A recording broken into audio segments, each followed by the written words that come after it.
Mark, why should people listen to this episode of Pod Friends featuring you? Well, I mean, I think pretty interesting, first off. It'll be silly, it'll be fun, it'll be informative. Also, I'm the biggest fan of Pod Friends, so, might as well, support that. But also, I think I have an interesting story to tell. I think it'll be a fun little journey, you know? What do we talk? Surprising. What do we talk about? And we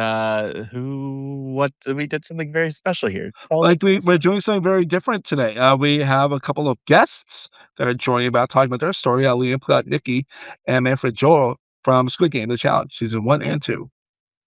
Awesome. So let's do this. Woo!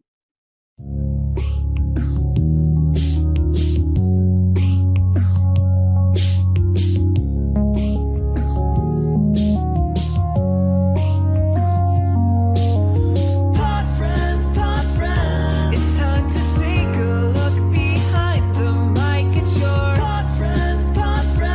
You're gonna find out what they're really like. We're all pod friends, pod friends. No interviews, just having conversations. Pod friends. So sit back and prepare for captivation.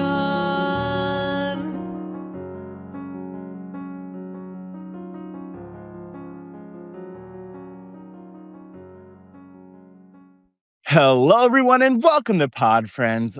I'm your host, Matt Scott. That song was Pod Friends by Will from America. And if you want to skip ahead to the interview this week, skip ahead about 4 minutes. And this week's episode of Pod Friends is a very special one, a first in Pod Friends, because it includes a bit of a panel conversation. And for the first time, Survivor 50 is in the hands of the fans. I put Pod Friends in the hands of my guests, none other than Mark Levy, who you may know as Player 100 from Squid Game, The Challenge Season 2. Squid Game spoilers ahead. But also, this is a great episode, even if you haven't watched Squid Game, because it's all about our stories, all about the power of our stories, and all about the fact that regardless of how someone else chooses to tell our story, or if they choose to tell our story, that our stories are so much more, that they matter, and that they're worth telling and controlling the narrative and sharing in our own way. Um, I love Mark because Mark, well, one, he's just this bundle of joy and passion, and you'll hear it along the way. But also, Mark is someone who's the self-described number one fan of Pod Friends. He has been the self-described number one fan of Pod Friends, taken up with Mark for years now, and actually has appeared on episodes in the past with voicemails that he's submitted.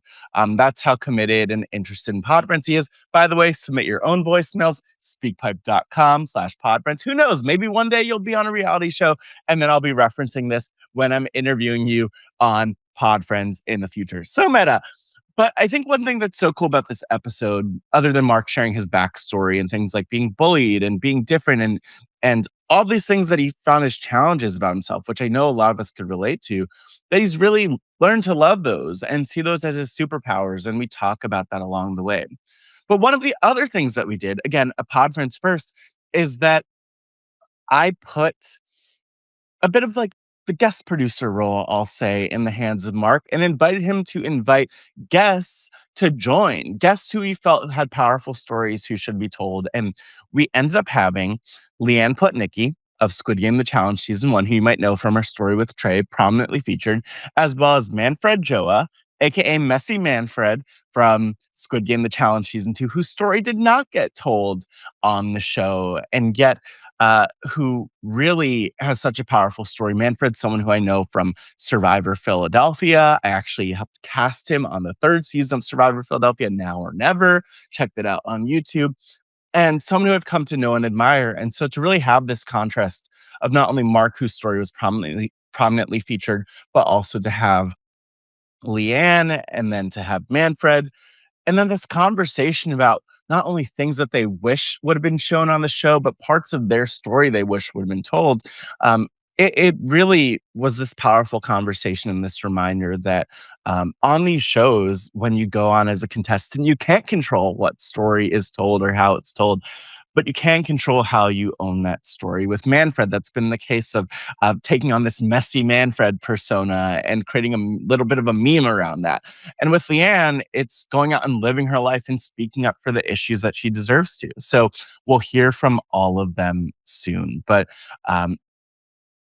follow me on social media, Matt Scott GW. Hit me up on social media, wherever it is. Let me know what you think of the episode. Share this episode for anyone who needs to be reminded that their story matters. And become a patron of RHAP, patreon.com/RHAP.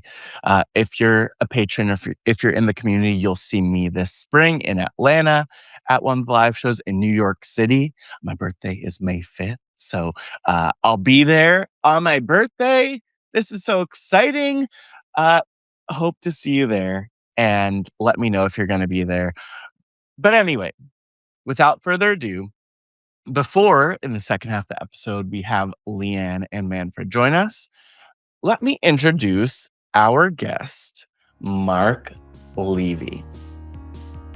Making his way to the podcast, he's an actor, a writer, an improv nerd, a movie lover, a 3-time acting degree holder. You know him as Player 100 from Squid Game The Challenge Season 2.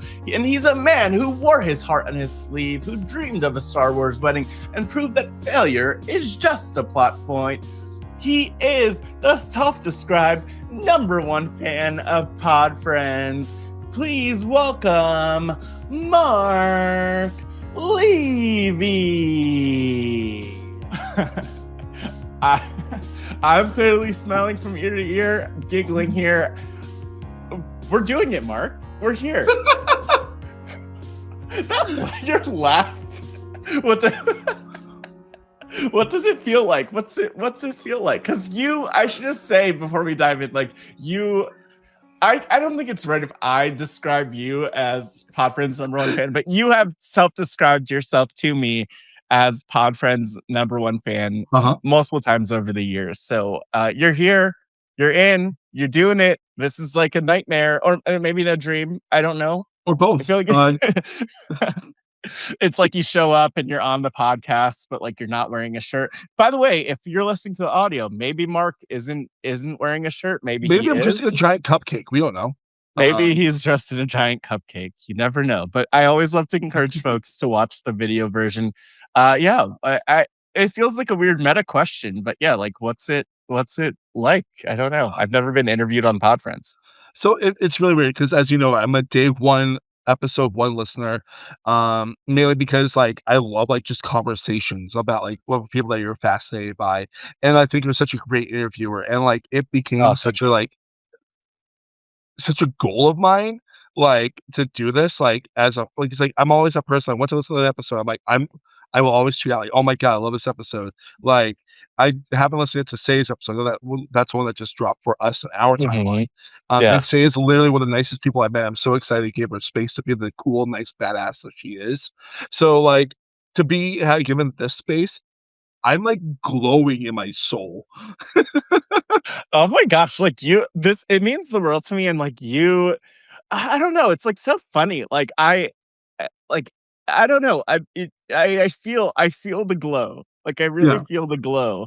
But you kind of like exude raw passion and emotion and energy, and I just feel like I know this will be a really special one, and I'm just glad that you said. I was gonna say I'm glad that you said yes, but like you know, Well, I mean, I like need it's a thing of like when I was casting the show, my brain's like, okay, what are like what are your goal? Like I always think of like goal lists. Like you and me both do a lot of LRGs. Like there's always that thing of like, don't be first out, make it like get an idol, make a cool play, hopefully get to a final, hopefully win, stuff like that. But like you have to like have your little checkpoints, right? And like when I cast the Squid Game, I was like, there's a lot of things that could possibly happen. And like then like I was like, okay, so I'm casting the show. I have to like focus on actually prep for the show, make sure I'm ready for the show. And then of course you get out there, oh my god, this is amazing. Like you're like, okay, so what are like my goalposts? Like, okay, survive like first day, see the dorm, see the stairs, have a confessional, stuff like that. Of course, like winning would be huge. Spoiler alert, I don't win. But I won other ways. But like and then, like, you know, like, you get, like, time for press and stuff like that, and, like, it was, like, cool, like, talking to people, and I'm like, it'd be really cool if, like, this, like, as a RHAP patron for almost 6 years, been a listener for probably about 9, I think? I'm not sure. Yeah. Um, it just, like, is, like, anything, like, RHAP always makes me happy, and, like, as you know, you're one of my better friends is also a podcaster here, so it's that thing of, like, it's really cool to be able to talk to you about my experience, you know what I mean? Like, it feels nice, you Yeah. know? Oh, it's like, I think one thing that's so cool that you mentioned that I really love, because there's always so much to unpack, right? But, like, one of the things that you said that I really love is that you didn't win spoiler, you didn't win Squid Game in the traditional sense, but you won in your own Yeah, way, and it's funny because there are different people I've talked with, and maybe I've talked about this on Podfriends before, but different people who've been on these shows before, and even going into the season, you'll meet people or you'll hear from people before you actually see their story arc play mhm, out, and I'll often say to people, like, "I hope that you win, in your way." I will never be the person who's like, I would never be like, "I hope that you won, like, I'm rooting for you to win the $1,000,000 yeah, on Survivor," or whatever it might be, because obviously, oftentimes those things are well, most of the time, those things are recorded already and it's done, but there's so many ways to win other than yeah, just the money, and actually, I think, like, speaking of Survivor, because you mentioned LRGs, live reality games, like, I really think I'm starting to understand that, like, Jeff Probst as the host, executive producer of Survivor, all of that, is, like, not just big on people going in and wanting to win the money, he's big on, like, have a life-changing experience, which, some people could see as really corny, but I think there's a lot of truth in the fact that if you look at and I've talked about this before, like, if you looked at Brandon Donlin as an example, you look at Bryce Isaiah, you look at, another spoiler. We're just dropping all the spoilers. Rob on the Traitors, season spoiler. 4, like, he wins for the experience in his own way, right? And so, Yeah, I think just important to recognize that there are really beautiful things to come out of uh, these, 2 things, things I even wanna if you mention don't. really quickly, Yeah, please. before we get off the topic of it, like, so, like, when you talk about, like, talking to people, like, how can you win? I'll never forget, like, when our mutual friend Brandon Donlin just mentioned, Yes. was on, like, found out was gonna be on Survivor, and I remember I saw him, like, the day before, like, it kinda got announced or whatever, like, I just saw him, I had no idea, Uh, and I texted him, like, once I saw the announcement, I'm like, "Did you have a good time? Like, do you have a good experience?" And he's like, "I have the best." I'm like, "Perfect, I don't care where your placement, I obviously hope you do good, but, like, yeah. I'm happy that, like, you had that." And then also talking about, like, the other thing, like, Rob's sister Nino there, like, Mhm. my fiance's heard me talk about Rob's sister Nino basically our whole relationship because I had was Wow. smooching, like, the whole time pretty much. And, like, I remember, like, when, Dan Gleason was on The Traitors, and I'm like, "Babe, we all love him, he was so good on Big Brother," and then, like, he kind of flopped on The Traitors, and Yeah. then, like, she was able to see, like, what I love about Rob in, Traitors. So, like, that makes me happy because like, it's like, "Babe, this is someone that's really cool," and then, like, he does cool, you know? Yeah. No, I think it's interesting too, and even like to take a step back, because obviously, I think this applies to every Pod Friends episode, including this one. Like, there are people who watch Squid Game: The Challenge, who know you. There are people in the RHAP community who know you. But Mark, for all the people out there, I want to ask you a question I don't like to roll out too often, but I'll ask you this: Who are you? Oh, boy, I'm in what a great question, Not trying to like fuel any no, no, existential I'm crises, I'm but u I'm a unique misfit toy, ooh, that does have one of the sharpest, weirdest senses of humor that you'll ever meet, an only child with an overactive imagination, and a giant puppy dog all rolled into one. I love this. I love this. I love this so much. Like, let's unpack that. Like, Yeah, yeah, yeah. how does that like? What does that look like? What do all of those pieces Okay. look like? Like, what? Yeah, tell me more. So, like, misfit toy, like, I think it's Yeah, pretty obvious, like, not rich, I'm, like, not, like, fitting social norms that people think, like, what people decide is social norms. Like, I look weird, I'm a weird human being, I talk weird, I am weird, but I own it, and I there's nothing wrong with me, I'm just yeah, me. Um And, like, the fact that one of the things I love most about myself is that no one looks like me except for me. Mm. Mhm. And I take a lot of pride in that. Like, I've been on TikTok lives, they're like, "You should shave, you should groom." I'm like, "I'm actually shaved and groomed. Thank you." I sorry, I look like this, but I like how I look. I also like that's also, like, influenced, like, my sense of humor. Like, I do a lot of self-deprecating humor, which is probably not Yeah. the best thing, but I also have, like, a wild sense of humor. I'm that person that finds British comedy hilarious, but also finds, like, Tim Robinson to be the funniest thing ever. Mhm. I'm that guy that, like, will I'm that guy that has, like, say the dumb joke in his brain or it just rots his brain, if that makes sense. Yeah. I'm like that weird optimist that, like, you think should not be an optimist, but is an optimist. Like, I think it's, like, that's into, like, my only childness, you Wow. know? Like I didn't have much friends growing up. Like, I was bullied, big shock there. If you watch Squid Game, you know I get bullied. Like, I've been bullied on Mm. Squid Game. Mhm. But I don't know, it's like all those things, like, shape you into you, and, like, I remember, like, distinctly when I was, like, 18 years old when I was like, "Oh, wait, I like who I am." Wow. I love that. Yeah. Ugh. Yeah, it's like again, there's, like, so much there, but it's, I mean, like, one of the things that I think that you just said there that really hit me is this, like, that you are an optimist and people might perceive you as someone who shouldn't be one or and I think that's one of the places where we really connect and relate, which Mhm. is just that positivity.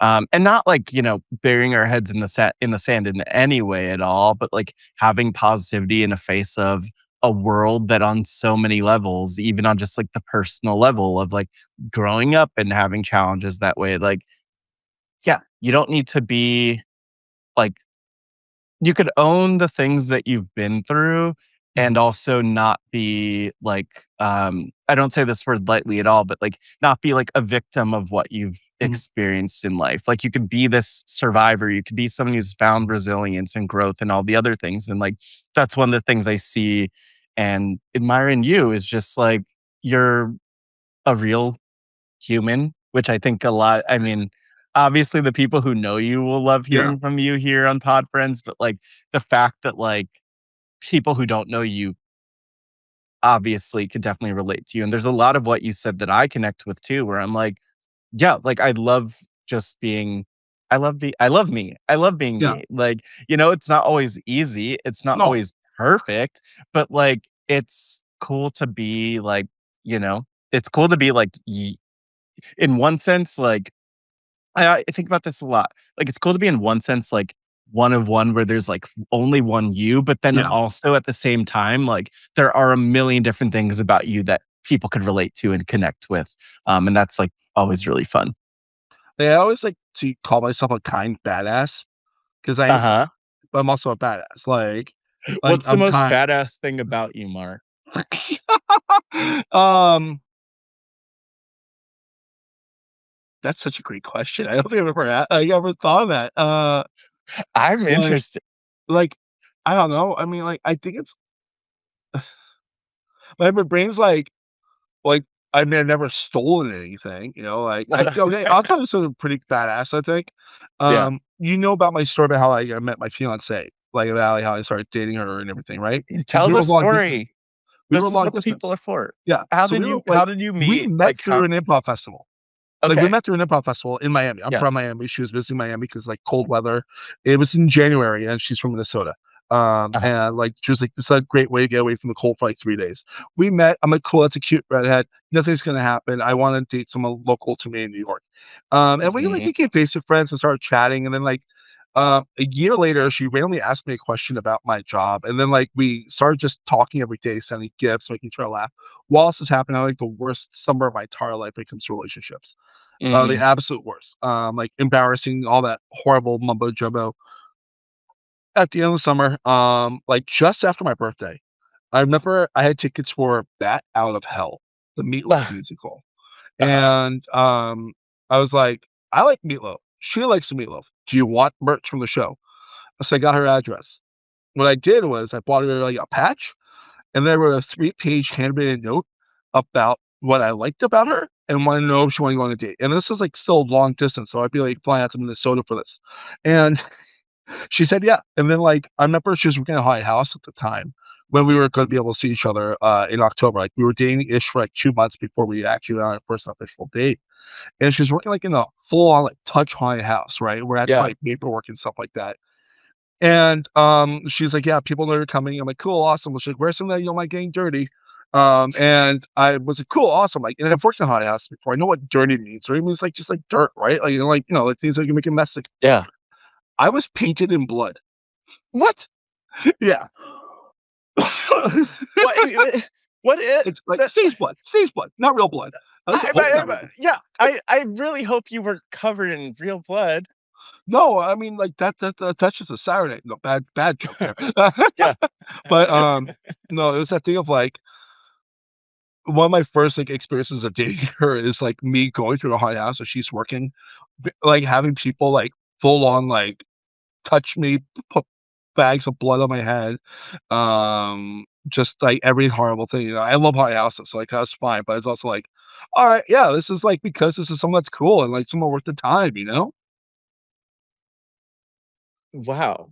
That's like this is I don't even know where to go with that. That's like, wow, that is kinda badass though. I think so. Just like the fact that you're like, "Yeah, let me go let me" I mean, depending on how you view it and how much you enjoyed it, it's like, "Let me go through this thing and have this experience and then, do this thing, do all these things." Even just, like, down to, like, traveling all the way to Minnesota to spend time with who would become your girlfriend at the time, Yeah.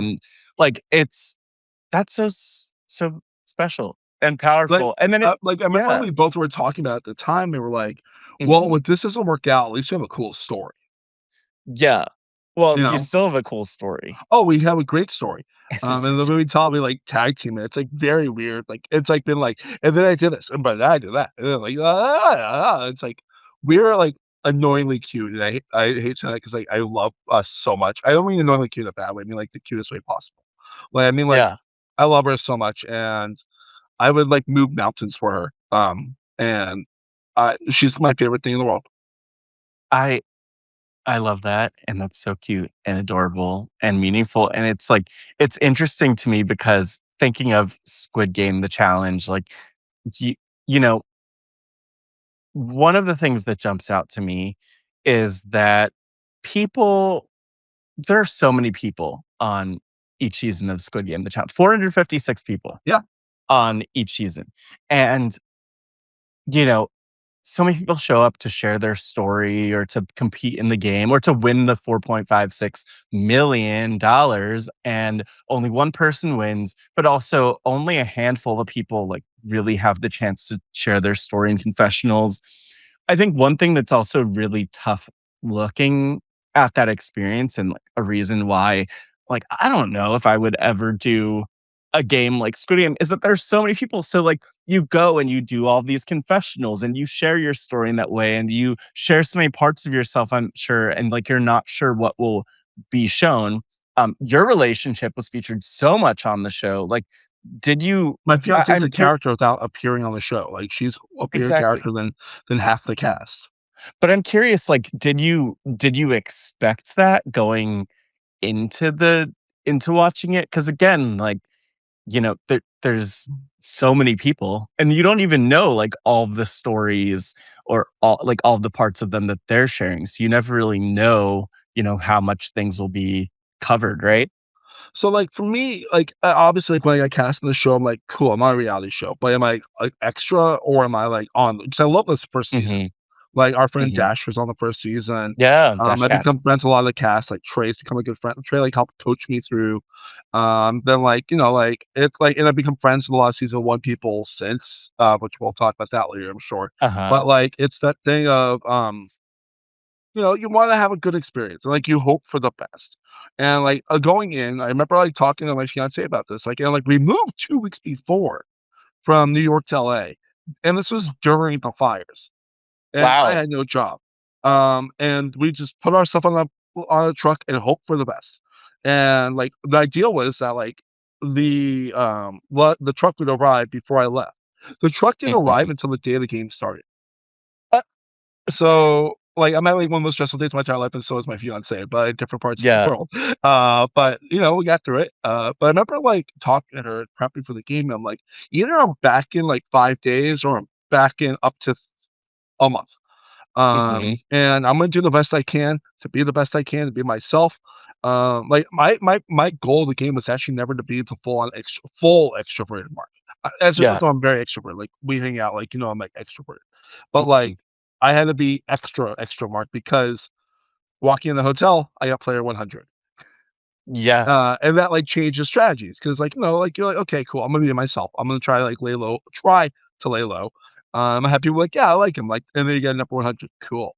Everyone knows your number.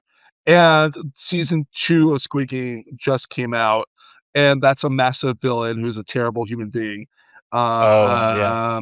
So I have to stick out, and I have to stick out the way I wanna stick out. So that's fun. Mhm. Um, like when you're thinking about the game, like, when you're playing the game, like, cool, you have your goalposts, I'm like, "Cool, I somehow survived the first game." As terrifies me, if it was really real, I might not have been a character at all. Like, that's real. Yeah. I'm not athletic. Um, but I practiced like crazy for it. Like, Dash gave me a lot of pointers, so did Trey. Like, a lot of people were giving me, like, I was, like, in a good spot to, like, give my best shot for it. Uh-huh. And then, of course, like, the first thing was I got very lucky at the first thing, and I'm very thankful for that. And, like, I Yeah, where almost chose O. half the people are eliminated for those who don't know. Like this one challenge where basically half the people are eliminated without even like doing anything other Yeah. than like, sitting around and letting someone else count. So And I rough. remember, like, I was gonna choose O because blue is my favorite color. Mhm. And the people that I was, like, connecting with and my friend Manfred, who I do not really Yeah. know is playing the game, were like, "We're going X." I'm like, "Okay, I'm going X." Let's just like, I'm like, either I go home and, like, or I don't, like, and hopefully I'm safe. And Obviously, I had no idea what was happening where was it that they filmed the show? in London. Okay, in London, yeah. So, like, even, like, when you think about it even more crazily, I went from East Coast to West Coast to London time, all in 3 weeks. That's not healthy, dude, and I had no idea what time it was in No. London because they took our watches and everything immediately, so I'm like, "Okay." Uh, That's yeah. wild. That's Uh-huh. wild. So, like, it's, like, so much of the unexpected, right? And it's interesting like, were there other parts of your story? Because obviously you spoke so much about your Yeah. relationship, about your fiancé, but were there other parts of, like, who you are that you didn't share as much through that experience? I should say, that didn't ultimately get told through the story of Squid Game: The Challenge Season I 2? mean, I generally wish more Goofy Mark was present. I mean, you see him a little bit, but, like, I got really close with, player 111 August, who's, like, Mhm. also a patron, and I talked to every day, and I remember, like, when I told him I was on Pod Friends, he's like, "Oh my god!" Oh my god. Like, yeah, like, you got fans, Matt, but, Mhm. like, it's that thing of I really wish you were able to show that because I am an only child, Yeah. and August feels like a younger brother to me that I never knew of, like, granted, we're not related, but it's that thing of, like, I see so much of myself in him, and he sees so much of himself in me, and it's just like, he's my little brother, like, that's, like, the weird thing, like, we get along so well, and, like, we got along so well in the game, and I'm so sad that's not present, like, at all. Yeah. I mean, like, again, I'm so thankful for my I really wish it wasn't just me crying for 2/3 of it, but we both know It's I'm a very emotional human being, and that was a very hard experience, so Yeah, which I think it's interesting that you're crying through so much of it. One, because 'cause you're just this raw, real human, so it makes sense to me. But at the same time, it's so fascinating because I didn't know this about you. Well, I knew, like, that you're into movies and, like, in yeah. that world, in the pop culture world. I I didn't know until leading into this that you have, like, wha I don't even know how to say like, 3 degrees when it comes to 3 in undergraduate diplomas acting? in theater, yeah. Yeah, like, they're 2 of them are What community college, like, it's nothing, like, too like, crazy. better So than me, better than me. oh, okay. I mean, There's no you have, like, some good stuff. I just studied marketing and stuff like that, That's it's exciting. but it's not acting, I don't like, and have skills. I'm an actor, and but I like, think I'm, it's funny, like like, the contrast between, like, this raw emotional person and also this person who has, like, these skills when it comes to actually, and it scared me, acting. like, I was so scared for, people knowing I'm an actor in the game. I did not tell anyone I was an actor. I was like, "I'm in customer service." And then, Yeah. like, the fact that, like, I'm very funny, goofy, someone was, like, asking me, "What do you do?" And, like, I remember I told someone I'm a comedic entity. You know, Just a comedic they were entity, like, they're like, "Oh, yeah, that's on your LinkedIn, right? Comedic I mean, entity." honestly, like, it could be, like, there's some funny videos I posted online, but, yeah, like, it's like, "What is that?" Like, a comedic entity, and I'm not even calling myself a comedic person, a comedic entity. I'm like a blob of comedy. I'll take it. We love le I'll take anything of But comedy, but a blob but of comedy sounds like a lot of fun. that's the thing of, like, I was so scared people thinking I was not authentically myself in the Yeah. game because I am an actor. I don't shy about that as a human being. Like, you know, I'm proud of like I'm an actor. Like I'm an Mhm. award-winning international solo show. Blockbuster guy, please put it up somewhere, please. I love doing it. Yeah, Regardless, I was gonna say, so yeah, wait, like, to touch on that, like, what are the what's the work that you've been most proud of? I don't know what the Hollywood people say. You're a Hollywood person. Like, I mean, is it I've lived here for a year. I've not a like call sheet? auditioned much. Your IMDb? IMDb, I now have 3 different IMDb pages right now 'cause, Yeah.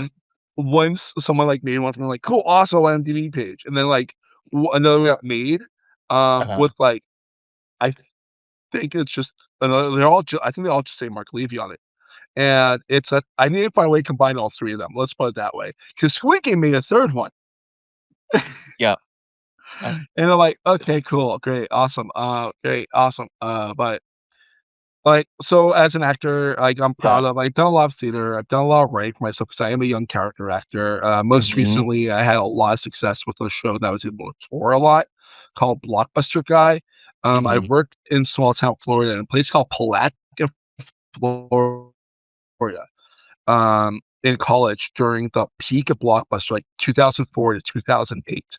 Well, 2000 like 2004, 2007. And, Mhm. like, it was a small town, all you do is go Blockbuster. Plus, also, my whole life, I've been a diehard movie nerd. So the play combines Mhm. both, like, working at Blockbuster and being a lifelong movie nerd. And, like, it's spoken to people in Canada too. Like, I remember when I met Vanessa for my game, and she's like, "From Prince Edward Island." Like, I know where that is because my show is in Halifax, which is, like, an hour away. In fact, like, Okay. her processing like, some of her stuff was shot in Halifax. Regardless, yeah, like, that's, like, the thing I'm most proud of recently. I've not really been doing too many auditions, I'm trying to get back into it now that I've been out here for a year, and it's, like, slow time at my job because I've always worked, like, in touristy stuff, Yeah. so it's a thing of It's like seasonal. it's time for me to get a little bit busier with my acting stuff. That's interesting. And it's like, I don't know, I think one thing that's so cool about, well, doesn't say one of the main things, one of the many things that's so cool about you is like you are in this world of entertainment when like so many of us growing up, and maybe it's a natural thing for like kids or people who consume pop culture, where you're like, oh man, I would love to be in that show, or what would it be like Yeah, to be a character, or like you literally will have dreams about it or picture it, but you're doing it. Like, where did you mentioned this a little bit, but like, just to get a little bit into your backstory, going yeah. like way back, like what was like growing up like for you? Where was it? Yeah, like who were you? And like, I'm curious, like what you wanted to be growing up. So, I was born and raised in Miami, Florida. Only child to 2 amazing parents that had me a little bit older. They're amazing. I talk to them every day. Mhm. And How old were they when they had you? my dad was 40 when he had me. Okay, yeah, And my mom was wow, 33. So, like, not, like, old or anything by any stretch of the yeah, imagination, especially now as a person that's also 40. totally. But it's that thing of, like, yeah, they were a little bit older. Hmm. They're both creative types. So my dad's been a successful photographer in South Florida for a long time. Of course, it's Hmm. changed with digital and stuff like that, regardless. But I was the awkward kid, that my parents wanted to make sure felt loved. So I had a Hmm. lot of toys growing up, a lot of action figures, all the gaming consoles that they could afford. Excuse me, I played a lot with Lego. Yeah. I do Lego still, again, I got back into that, like, right before COVID. Regardless, was bullied a lot as a kid. I Yeah. was the awkward, weird kid in a rich kid school. My Mm, parents spent a lot of money for me to be bullied, because I'm awkward and weird, and never had the $150 shoes, but had the $80 shoes, mhm. stuff like that. I mean, like, it's such a weird thing, like, yeah, I grew up middle class and bullied, like, that's a weird thing to Yeah. say, but, It um happens though, like, people get bullied. I feel like in any time when you have a group or a community of people, like, there are people, whether it's bullying or just being dismissed or not being celebrated as much, like, there are people who are on the bottom of that group or on the outside of that group and not as core to it, and, like, it sounds like that's a bit of your experience, except it was actually being bullied, you know? yeah.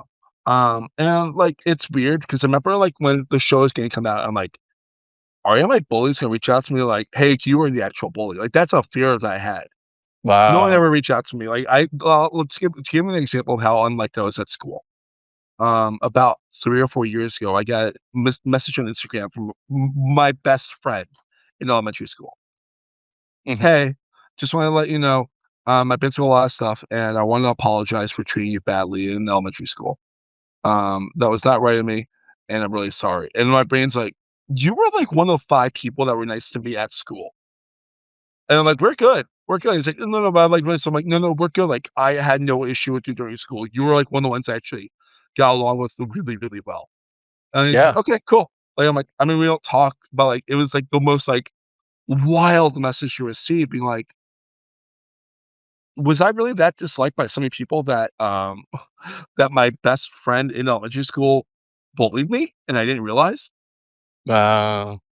I mean, it's interesting too because like to that point, I mean, there's a lot that we do that's I mean, at all sorts of points in our lives, but like including as kids, like the defense mechanisms where Uh-huh, I mean, but also I could imagine a world where the way, maybe it was the way that you were being like blatantly bullied by certain people uh is what stands out as opposed to like, you know, maybe more passive bullying or maybe your friend was, like, doing whatever behind your back, like, I don't know, but it's really interesting, uh, and maybe that's one of the awesome things too is, like, the way that uh our brains, like, sometimes have a way of protecting us, from these things too, which is nice. and yeah, like, I remember, like, when I got out the private school system, in 6th grade, I started, like, to, like, I went to the I went to, like, public school and was, like, awkward and definitely bullied a little bit, but then I started, like, finding my clique, which is the theater kids, Mhm. and, like, became a theater kid, like, that's what I've been, like, forever, you know? Yeah. So, like, Wow. growing up, like, I lived, like, kind of, like, I don't say sheltered, but, like, unintentionally sheltered, if that makes sense? Mhm. Mhm. Like, yeah, like, I played video games and or, like, built Lego and stuff like that, and so I had more friends than I did. What like, so this is interesting. When did you discover Star Wars? Because we didn't Yeah. get into this. I wanna talk about famously, on Squid Game, one of uh the things that almost gets you in a lot of trouble, maybe it I doesn't know. almost, is you mentioning wanting to have a Star Wars wedding. Uh-huh, And I'm laughing because I'm sitting there, obviously, I was very emotionally invested in your journey, but I'm sitting there like, Mark, the Mark, come on." This is something I do not understand about Squid Game, but when people talk about what they wanna use the money on, and they'll mention something, you'll be like, "Oh, I wanna buy a Corvette." I'm like, "The Corvette is not $4.56 million." But the way we're getting on the show is, like, you mentioned the Star Wars wedding, which I would love to give you some space to talk yeah, about your Star Wars fandom, but also what this wedding, uh, is like. And if it's I don't think it's a yeah. $4.56 million No, wedding. absolutely not. Well, Yeah. 100%. It's like, at most, like, $500,000. At most. At most. That's like a beautiful, gorgeous, crazy wedding. Yeah. So first off, like, I am a Star Wars fan. I've been a Star Wars fan, like, my whole life. Mhm. I'm one of those kids that, like, used to, like, watch them, like, on TBS, like, the marathons, and I remember, like, being a little kid thinking that Spaceballs was a Star Wars movie, Mhm. because early millennial, and that movie came out when we were, like, when I was, like, 3 years old. Regardless, I always been a Star Wars fan of the movies. My fiancée, though, is a bigger Uh-huh. Star Wars fan than me. So the wedding Wow. is more for her than for me. Oh, Exactly. that's so sweet. So give it a little more context, like, 'cause Yeah. obviously what you see is the edit. after the count situation, I bonded with Jacob, the brother that was in our room, um, like, to, like, see if he was okay. Like, "Hey, are you okay?" And he was, like, crying in a corner, and I just started talking to him and stuff like that. Well, other people were talking to him too, and then, like, um, I mentioned, like, briefly that, like, I wanted the show to, like, help make sure that me and my fiancé have a nice wedding. Like, a big Mhm. Star Wars wedding, a nerd, 'cause I'm not gonna lie, but I'm a nerd. Like, you look at me, you're like, "That guy's a nerd." I will admit that in a heartbeat. I know I'm a nerd. But, like, I was like, I went on the show to help make sure that my fiancée and I have the best wedding we could want because she deserves the best. I remember, like, Uh-huh. exactly telling him that. Of course, when this bride comes in, they're doing their whole situation where they're trying to figure out who it's gonna be, and he's like, "Tell me about the Star Wars," like, like, I talked about the Star Wars wedding, like, be, like, a little bit more exact, like, I'm funny, like, that's the thing, like, Right. like, also, like, it'd be really cool to have a big wedding, right? Like, a big fun, like, a $500,000, like, over the top wedding about, like, nerdy shit. Um Uh-huh. And then, I was, like, bonding with Jacob, like, that's the thing, like, I was, like, bonding, like, and I had no idea I was in trouble until, like, a month after the game was over. Like, Oh, no idea. No idea. Because like, we were bo like, me and Jacob and Raul, like, talked about, like, Marvel a lot, like, I was close to them in the game. Exactly. well, Uh, you know what though? Like, it does kind of blow my mind because in the Squid Game, like, there's so much that could happen. There's so many people. There's no way of knowing yeah. what's But also, happening, what's being this said was, like, about definitely my you. early this was day Yeah. 1, and it was, like, shortly after Raul got back in, and he's like, "Tell me about the Star Wars wedding." I'm like, "Well, it's not just the Star Wars." It's like, "Oh, yeah." Of course, I want a big that'd be insane. I have, like, a crazy cool wedding. But more realistically, like, what I would do with the money, like, the first thing I would do, and has always been the first thing I would do, $1,000,000 off the top for my parents. Taxes paid, Mhm.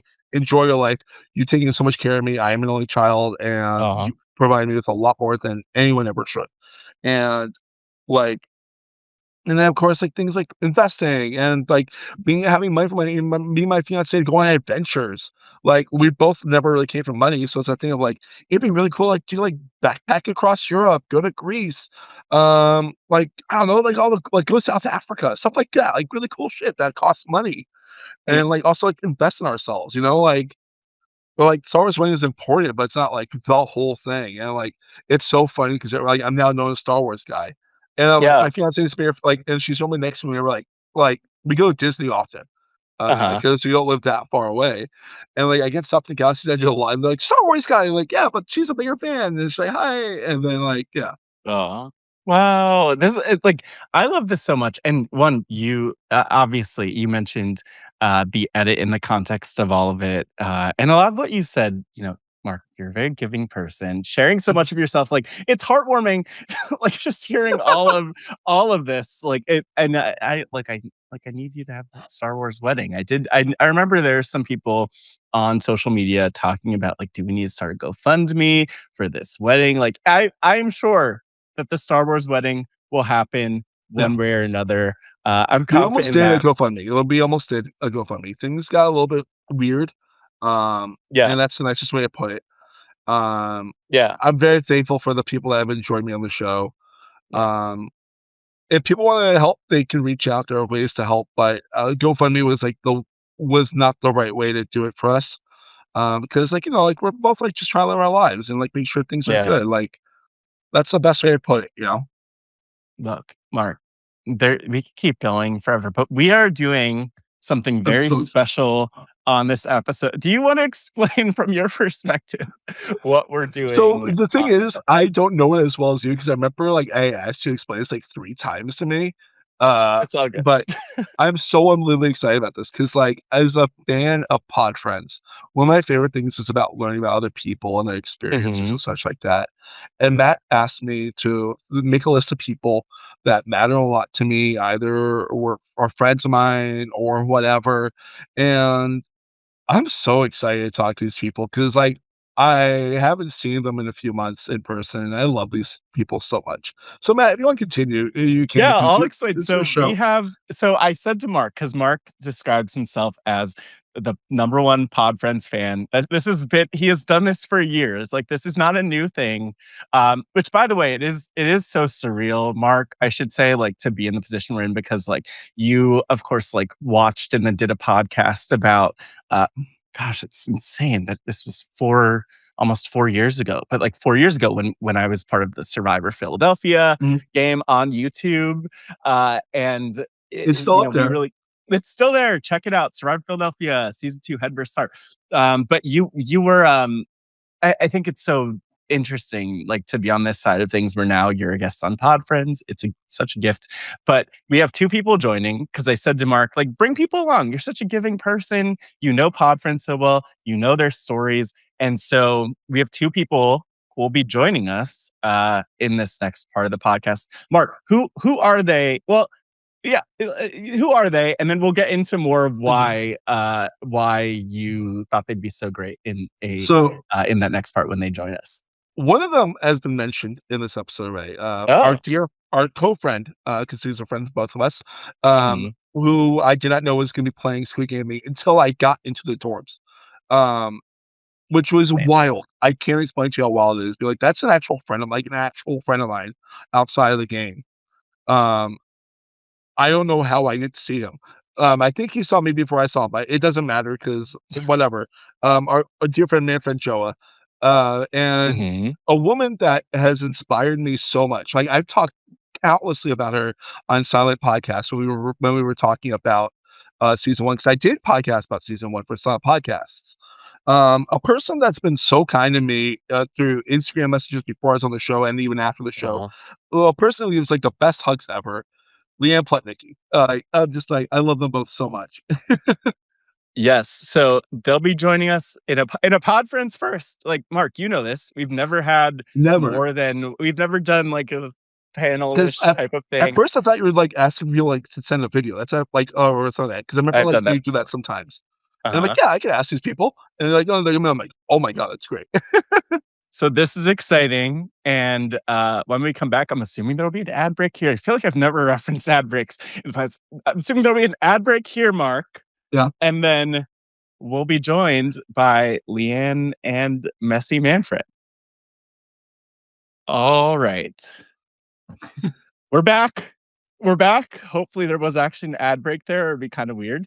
But Manta sleep masks are great. That's all I'll yeah, say. we love Yeah, a good sleep yeah. mask. Manta sleep mask. Yeah, use offer code RHAP. I have no clue if that's the offer code. But I am so glad that we're here, Mark. We are not alone because we are joined by 2 phenomenal guests who you introduced. Mark, do you just want to, like, you've heard every episode of Pod Friends. I introduce folks at the start, but like, do you want to do the honors and like what more Oh properly boy. introduce them? It doesn't need to Okay. be I like, yeah, do what you do. okay. My fiance is maybe sleeping next year, but I'll do my best. Matt Scott. But like like my own version. Okay. Uh-huh. Coming to the podcast arena, we got 2 major hitters from Squid Game the Challenge season 1 and season 2. You know her from the Squid Game season 1 as being one of the most badass, kind, cool, badass moms there is. She's also Mark's Squid grandma, thanks to Dash. Leanne Plutnicki, and also below Mark, here we have the man, the myth, the LRG king, the messy one, the guy who does all the great reactions, the man that you love to see, the man named Manfred, Manfred Joa. Was that okay? That's amazing. You're My like a cheeks. titan. So the thing is, Oh you my, would do that for me. my cheeks hurt so I much. know, I'm smiling so much right now. I'm so excited to be here. Thank you for having me. I've never been more delighted. Yeah, thank you. I finally know what RHAP is. I didn't know what it was the first time I went on with Rob. Yeah. I don't know who this guy is. I never watched Survivor back then.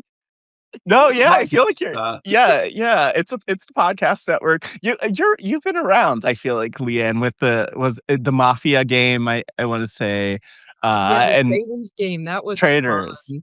That was That's yeah, right. Rob's Traders game, that was a lot of fun. It's exciting though to have this group together. Obviously, Mark, I feel like you've been meant to be here.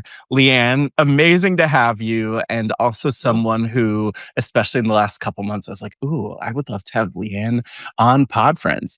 And then Manfred, I coincidentally also had that thought, and somewhere, and maybe I should edit this in. Like, I did send you there's the messy Manfred meme. And I did send you a version of that where you were on like basically on a couch being interviewed by me for Pod Friends. So it's Really? I feel like I feel Go like back we and look. manifested this somehow. I I don't don't know. remember this. Don't worry, don't worry. It will be edited into the podcast at the very least. Oh But my uh, goodness. but Mhm. Mark introduced kind of like you introduced you both beautifully, Mark. Mark, you should don't take my job, Mark. Don't take my I'm job. I not. think I that's mean, I like did. The thing is, I did apply for class of 2020. I'm not gonna do it, oh but I didn't get oh it. back That's in okay. 2020 Yeah. when we joined RHAP, the class of 2020, Mark applied. You're here now. That's the thing. But I love this, and I wanted to really invite Mark to have folks on because one, of course, you know the show so well. Mark, you're like the guest, not only the guest, but like the guest executive producer of this episode, I'd say. But also because something that we've been talking about a lot in this conversation is what stories are told, the edit, the fact that like the edit only shares so much, even with Mark's story, and I'm sure with each of you. And mm, mm, I started out asking Mark a question that I want to ask each of you, Leanne and Manfred. Maybe starting with you, Leanne. Like, in your words, who are you? Oh my gosh. I Oh, I am Manfred is like gagged at how I I asked hate that. that. I am Thank like goodness I'm I going second. I'm 67 years old, but I hate to tell you guys because 'cause you're all a lot younger. S I feel like I'm still evolving and not the person I'm meant to be. I feel like I hope I have time to still get to who that person is I'm meant to be, Mhm. um, which of course I hope is someone that can change the world in a good way, even if I get angry doing it. Um, I I'm a mom, I'm a wife. I don't necessarily think I'm a great one in either case, but I have an amazing husband and amazing kids. Um, I still have an athlete mentality. I still coach my little girls who are now in 7th grade. We started in 3rd grade. Um, it's probably the thing that brings me the most joy right now besides just, like, watching, what my kids might be doing wherever they are. Mhm. Um, so, yeah, I mean, I guess that's who I am. I'm suppose there could be a whole lot more to that, but I will stop because Manfred is also somebody. Who are you, Manfred? Yeah, Oh Manfred, my who are god. you? You know, something that actually popped into my mind very recently is I don't know if this was with you, Matt, during Mhm. our interview, I wanna say, like, over 2 years ago when I was Oh my on gosh, yeah, for Survivor Philly. So as backstory, I was on Survivor Philly season 2, Head vs. Heart. Then I was one of the executive producers of this Survivor Philly LRG for the next season, Survivor Philly 3, Now or Never. Manfred was one of the people that we cast, and before doing the season, I interviewed each person for like 20 minutes, from the cast, and so there is a recording of that somewhere, but what is it, Manfred? Not to cut you off. No, it's fine because this made it into the edit, I believe, and I don't even remember why I thought about it, but it might have been when you hit me up about this and, just potentially being asked, "Who am I?" And something that came into my head was that I think I got asked the same thing in the beginning of the day when playing Survivor Philly 3, and my response was, "I'm a fabulous being." Yes.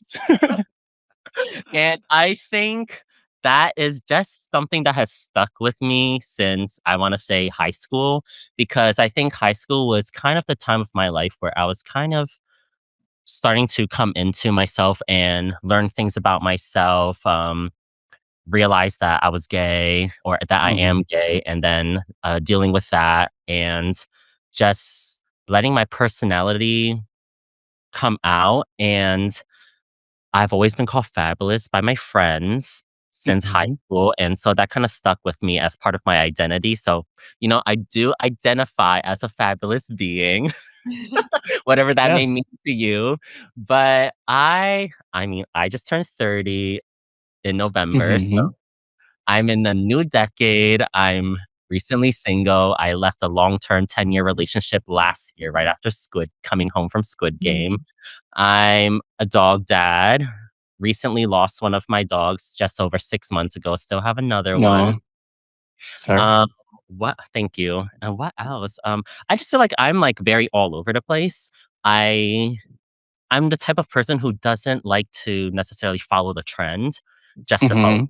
I don't like being trendy. I like if something is legitimate, like a Labubu, then I'll follow that. And Yeah. That's but nice. I'm just the type of person who I don't like doing what everyone else is doing. I like to stand out. I like to be different. And so I feel like my niche, like my interests are very niche and they're very specific and people don't really share many interests with me because my interests are just so all over the place. So like right now I am an AI tester. I worked Ooh. for a couple years as an assistant store manager and then career changed into tech. But at heart, my true passion is dance. And also, I do want to be on more shows and be some sort of reality personality. I I think ultimately, like as I get older, like my Yeah. wants in life and my desires are kind of shifting. And now I just want to be paid to be myself. Yeah, yeah. But that's beautiful, and it's I think what's so interesting, there's so much there, but, like, one of the things that jumps out to me is that, like, especially I mean, oh, we just don't we all wanna be paid for being ourselves? That's Right? amazing, and it's, like, such a gift to be able to be yourself and, like, find who you are, and at the same time, like, one of the things that I think has been on my mind a lot that I've been, um, grappling with or just, like, really observing in being part of the RHAP as a podcast community and meeting a lot of people who are on shows but especially with something like Squid Game is like there are 456 people. Mark and I were talking about this earlier, and like you don't get to determine what your edit's going to be. Like you're not back there behind the scenes with like Final Cut Pro or whatever, like editing your story or like whatever it is that people take away. And that's where I think it's so fascinating and love that Mark like that we have you, Leanne, and you, Manfred. It's like Leanne, obviously your story was featured so much. Manfred, yours wasn't, and yet like that doesn't mean that anyone's story is less valuable or less interesting or anything like that. So it's You know what's powerful. Yeah. so interesting to me about being on, I guess, every reality show, but particularly this one.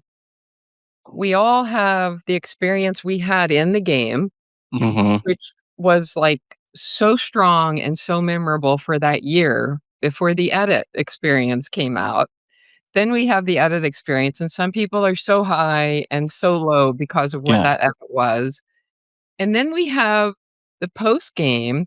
For me, it's twice as good now because I have all the people from season 1 I didn't get to know that well in the Hmm. game, but I know well now. And now I have season 2 players that I never knew before, but now they are all part of the connections that we make in our lives and we make through these games. And I just think more than anything, those connections, Hmm.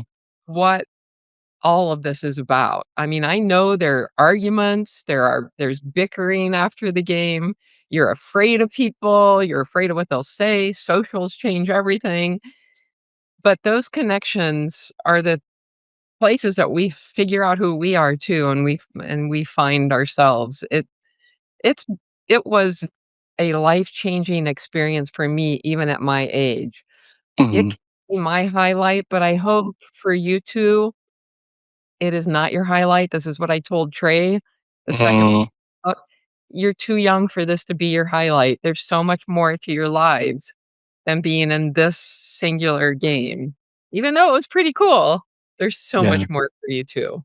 I mean, I think it's a highlight, not the highlight. You know what I mean? Good. Like, it's like I'll never forget like getting like the phone call still like back in December of 2024 and be like, oh, this is real now. This is real. Yeah. And I remember when I got the phone, I had to go back into my call center job, Mm. be yelled at because like flight issues. and like I'm like having one of the happiest of my entire life, and it's like immediately humbled like that. Like, and I'll Mhm. never forget like realizing Manfred's in the game, being like, "Oh my god, I'm an actual friend in this game." And Yeah. like we're gonna be number ones for each other, like legit number one. So we're not gonna talk to each other as much, and like make a honeycomb alliance. And we were doing that so well until Catch happened, and yeah, and we both went out. Well, we don't need to talk about catching No, things I and, talked about Catch the podcast earlier today, and like the guy almost made me cry. That was rough. oh That gosh. was No, rough. it's so interesting though, because like everyone goes in. I think whenever you're going to be on a show, one, the casting people, at least from what I've seen and I've heard, like they want you to think of it as like, this is the goal, this is the experience, this is such a big deal. Like, be invested. Like, I don't. I think that back in the day, maybe like 20 years ago, especially on reality TV, thinking Yeah. of a show like Survivor, for example, where they'd have so many recruits. Like, some of our favorite characters are the people who are like, I barely want to be there, and it's just like hilarious and interesting to see. But now it's like they want you to be that invested, and I'm kind of curious, from you, Leanne, and from you, Manfred. Like, was there anything that you thought would be your story that you wanted to get across that didn't get across in your experience? Obviously, Manfred, there's more there, but maybe starting with you, Leanne. Like, was there anything that you wish that you would have been able to share through your story on the show? Um, yeah, I wish I don't think they showed this, but there was one, what do we call them? MIVs, the Yeah. confidential little briefing things. It took me like 10 MIVs to realize those pipes weren't real. I was so invested. In that dark room. Um, I wish I could have expressed more about how playing that game gave me an opportunity to actually show my kids I still had the fire inside me, Mm, and me just telling them to go the extra mile, to give it 100%, like, do everything you can, weren't just words. Like, mhm, I finally did it too, and I knew during the game they were probably gonna get to see that now. I think if they had shown what actually happened during red light, green light, there wouldn't have been a dry eye in any household in the world watching that, because it wasn't just me, it was what people were going through to get to where they were in that game.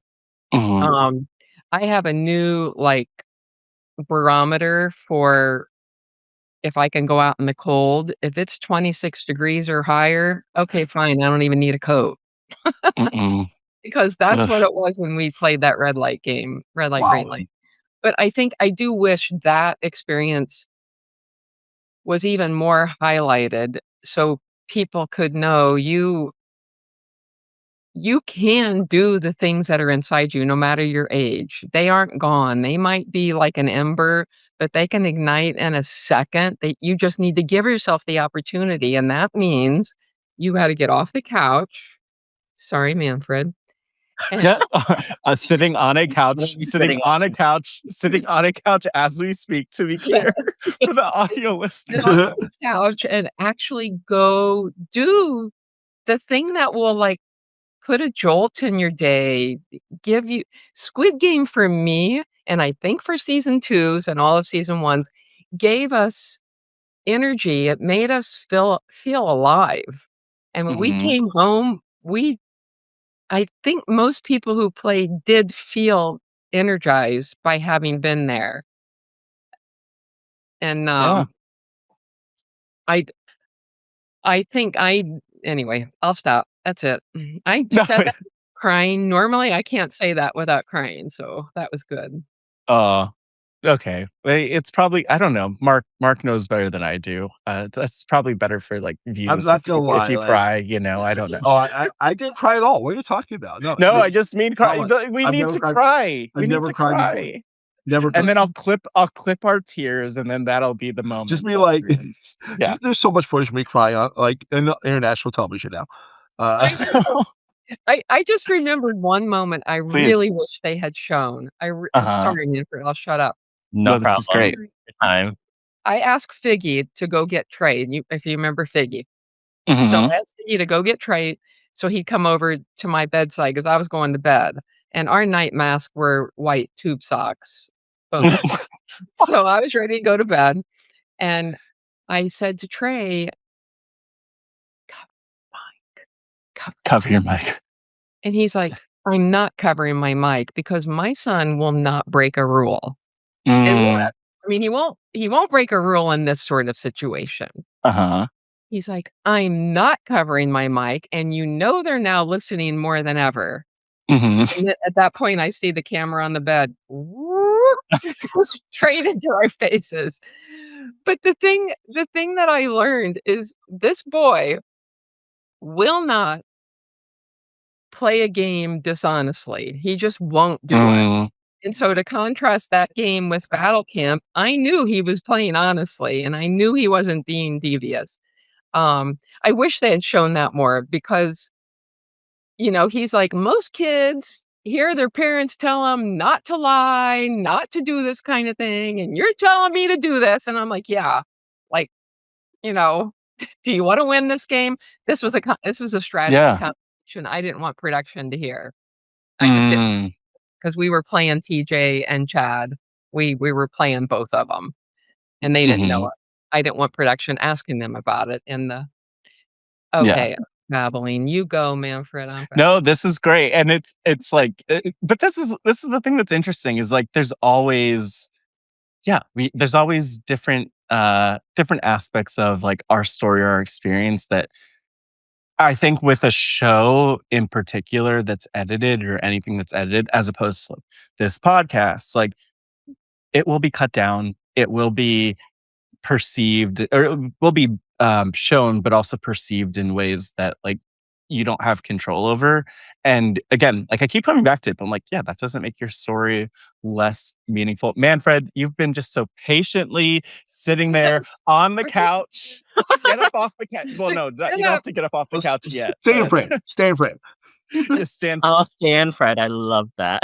Well, Manfred, like you, I think one thing that's so powerful, actually, because I'm sure there's so much on your mind to share, and I want you to share it. But like you've done something that I really admire, which is that you've like controlled your narrative in a way where, like, yeah, sure, Manfred, we got your face, we got all the looks on the show, we got you sitting, all the things, but you out of it, like I saw you log in right now, like log in as Messy Manfred to this podcast. Like that is your branding. There's a meme, all of the things. I just want you to like talk, share whatever's on your mind. But I just admire that, like, regardless of how the show represented your story or how others represent your story or how others tell your story, like you are still telling your story, which is amazing. Well, first I want to start with something that stood out to me about Leanne and Trey's game is the marbles moment between you two where you did not just sacrifice yourself. You didn't lay down and die like I'm sure most parents would do. You fought. And that's something that stood out to me. Like that competitive nature is something that always stood out to me about you. So I just want to make sure I say that because there's a lot going on in my mind and there's a Mm-hmm. lot I want to talk about, and I'm sure I'm gonna forget about most of it Please. because Squid Game did not Yeah. share my story. They served my reactions. I'm a very expressive person, so Mm-hmm. that made it in. But I mean, you even see like me and Mark together in the first episode, Yeah. and then you see at one point me, Viper, and Isaac, the Queen's Court, this all queer alliance together, sitting on the bench, where I'm like, John T, sure. But I like something that I wish got shown and didn't, and I was sure would get shown was just the Queen's Court being ourselves. And I think that's something that I don't have much of in my real life. Just these other queer people around me all the time. I was with them 24/7. We did everything together. I had so much fun. The only thing I did in the dorm was like sit on the bench and laugh with them all day and a couple other. It was Right. so much fun in terms of that. But like Leanne was saying, like the best part, or at least for me, the best part of this whole experience were the relationships and what I got out of it. And even the people I did not get to meet who went home first, who were O's. And some of my best friends from the show are O's. And I feel like most of the people in New York were O's, unfortunately. So just being able to bond with everyone else on the cast from my season as well as from season one has been great. But something that I really wish was shown was just the Queen's Court. There's this chore we were doing together. We all went. Yeah, and you've told me about this story, which I think is amazing. So I'm so glad you're sharing. Yes, this is one of the nearest, and like this memory is the nearest and dearest to my heart from the show. But basically, there's this drama happening within this Breakfast Club alliance that I'm in, which originated from the hotel, because we're allowed to talk to each other in the hotel within our cohorts, which were like grouped by color. There's about 9 or so of them with about 50 people each. And so we were allowed to talk with each other within these cohorts while we were in the hotel. And so a lot of us developed relationships and alliances already going into the game. And, none of this is shown, of course. Peter is trying to target Tommy because after pentathlon, Tommy was crying. And I was crying too, first of all. If I got an edit, most of it would be crying as well.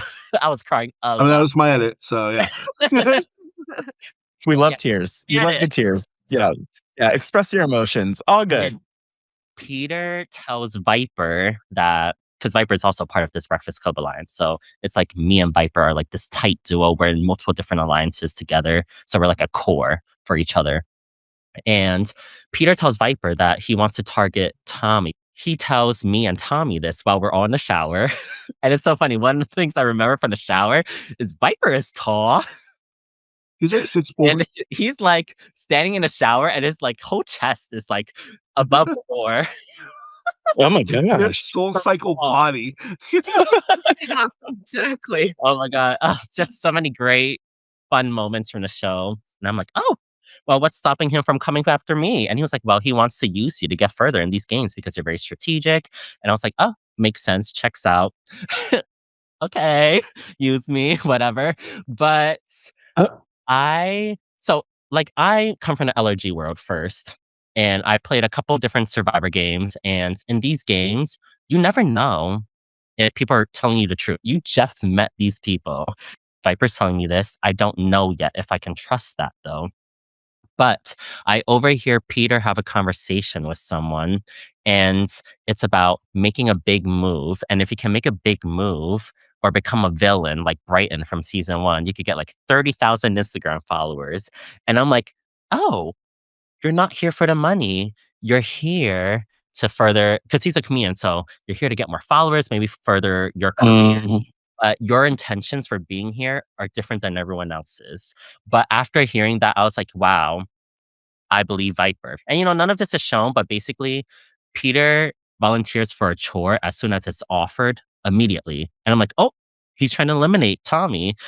So then they go do a chore, and then they're like, we need 3 volunteers to do another chore. And me, Viper, and Isaac, like, shut up. We're like, we'll do a chore. Like, everyone loves us. Everyone trusts us. We're not dangerous at all in any capacity. So we go do the chore. We're washing dishes. And this memory is my favorite because I describe it as like wholesome gay boy joy. And basically, we're washing dishes. We have like kind of an assembly line going on. So I forgot the exact duty, but I think the first one was like rinsing, because they had all these little tins where we were eating out of, and these weren't the actual tins we ate out of. They just staged it. So they to give us something to do. So they put all these tins on countertop. They like squirted mayonnaise and ketchup and peas and beans on them. And Which is it like was better than what we ate. basically what we ate. It was disgusting. Ugh. It was to give us something to do. And so someone had to like rinse them off first, and then someone scrubbing it with soap, and then the other person is like wiping them, and then the last person puts it to dry. So someone's like doing double duty, the first task and the last task.